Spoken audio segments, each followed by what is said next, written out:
Chapter 396. Sean's originally delightful face suddenly became very heavy. Even though it was very important for him to regain his manhood, his life was even more important. He should not risk his own life just so that he could continue fooling around with women, right? When Alan saw the sudden change in his expression, he asked in a curious manner, "Chairman Richard, are you facing any unspeakable difficulties now?" Sean had a helpless expression on his face before he said, "You're right, Brother Alan. I'm a living eunuch now. I can't do anything at all. I paid a visit to the hospital and the doctor said there's no way for him to help me at all. Therefore, you have to help me." After that, he hurriedly asked, "Would it be too toxic if I used the medicine that your old man used just once or twice? Could you let me try the medicine for myself?"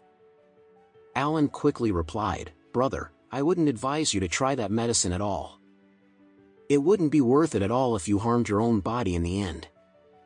After that, Alan continued speaking, "My family is currently undergoing research to conduct further studies on this prescription.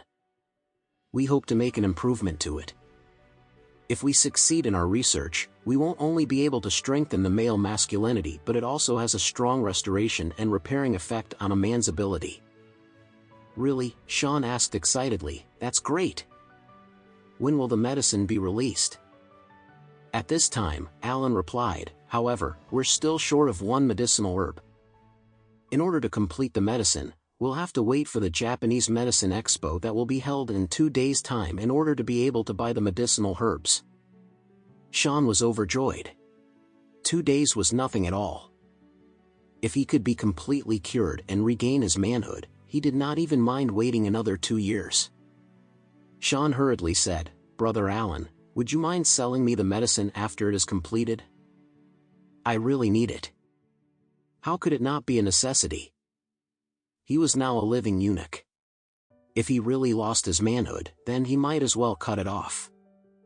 Alan was placed in a tough spot and he sighed as he said, "It's not that I don't want to help you, brother.